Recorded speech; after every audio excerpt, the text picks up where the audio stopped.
ఆచి చికెన్ మసాలా. శ్రీకాకుళం జిల్లా మొత్తం రాజకీయాలు ఒకలా ఉంటే పాలకొండ పాలిటిక్స్ మాత్రం ప్రత్యేకంగా కనిపిస్తున్నాయి. అక్కడ టీడీపీ జనసేన నేతల మధ్య ఆధిపత్య పోరు చిత్ర విచిత్రంగా తయారవుతుందట. అధికార కూటమిలోని భాగస్వామ్య పక్షాల నేతలకు ప్రజా సమస్యలు పట్టవు, ప్రశ్నించడానికి ప్రతిపక్షం నోరెత్తదు. కూటమి పార్టీలు విభేదాలతో కుమ్ములాడుకుంటుంటే అంది వచ్చిన అవకాశాన్ని ఉపయోగించుకోలేక వైసీపీ కూడా నిర్వీర్యంగా తయారవుతుందట. అసలు అక్కడ పాలిటిక్స్ అంత డిఫరెంట్గా ఎందుకు తయారయ్యాయి?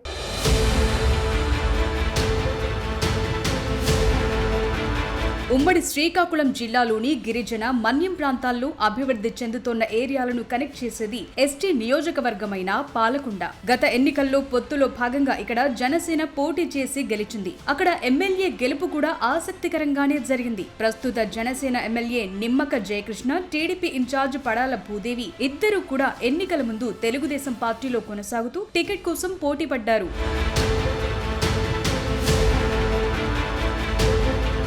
కానీ పొత్తులో భాగంగా ఈ సీట్ జనసేనకు వెళుతుందని తెలుసుకున్న నిమ్మక జయకృష్ణ ఆ పార్టీలోకి జంప్ అయ్యారు. ఆ వెంటనే టికెట్ కోసం పడాల భూదేవి కూడా జనసేన కండువా కప్పుకున్నారు. అయితే ముందుగానే అలర్ట్ అయిన నిమ్మక జయకృష్ణకు పవన్ కళ్యాణ్ టికెట్ ఇచ్చారు. దీంతో పడాల భూదేవి మళ్లీ సొంత గూటికి చేరి పసుపు కండువా కప్పుకున్నారు.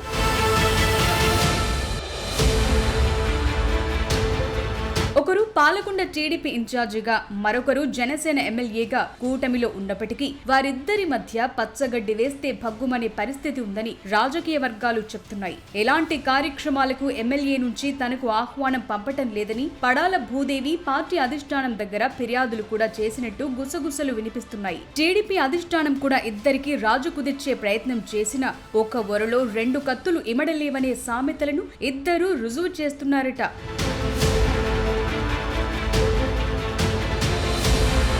అంతేకాదు, నియోజకవర్గంలో గ్రావెల్ అక్రమ రవాణా జరుగుతోందని కలెక్టర్కు పడాల భూదేవి ఫిర్యాదు చేసిన ఘటనలు కూడా ఉన్నాయి. ఇదంతా పక్కన పెడితే ఒక పక్క జనసేన ఎమ్మెల్యే, మరో పక్క టీడీపీ ఇన్ఛార్జ్ ఆధిపత్య పోరులో నియోజకవర్గంలో అభివృద్ధి కుంటుపడుతోందన్న విమర్శలు వెల్లువెత్తుతున్నాయి. పాలకొండ రోడ్లే దీనికి ఉదాహరణగా చెప్తున్నారు స్థానిక ప్రజలు.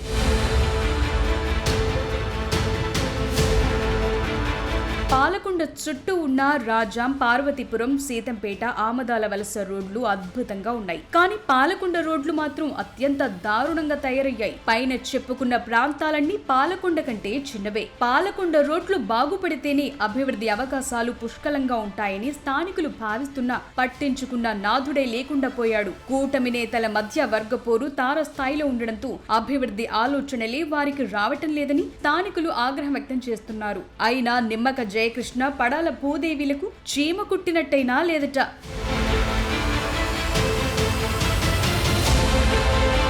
పాలకొండ నియోజకవర్గంలో పలు రకాల సమస్యలతో ప్రజలు ఇబ్బందులు పడుతూ కూటమి నేతలపై వ్యతిరేకత పెరుగుతోందంటున్నారు. అయినా ప్రజల తరపున ప్రశ్నించడానికి వైసీపీలోని నేతలు కరువయ్యారు. గత ఎన్నికల్లో రాజాం, పాలకొండలో వైసీపీని శాసించిన ఆ party MLC Palavalasa Vikrant YCP ఓటమి తరువాత ప్రజా సమస్యలపై గొంతెత్తిన సందర్భాలు లేవు. వైసీపీ అధినేత పిలుపునిచ్చిన నిరసన కార్యక్రమాలు కూడా పాలకొండలో తూతు మంత్రంగానే సాగుతున్నాయి. ఇటీవల తిరుమల ప్రసాదాల కల్తీకి సంబంధించి జగన్ పిలుపు మేరకు ఆ వైసీపీ ఎమ్మెల్సీ, మాజీ ఎమ్మెల్యే, ప్రస్తుత పాలకొండ వైసీపీ ఇన్ఛార్జ్ విశ్వాసరాయ్ కళావతితో కలిసి పాలకొండ కార్గిల్ జంక్షన్ లోని శ్రీ వెంకటేశ్వర స్వామి వారి ఆలయం వద్ద కాసేపు హడావిడి చేసి వెళ్లిపోయారు.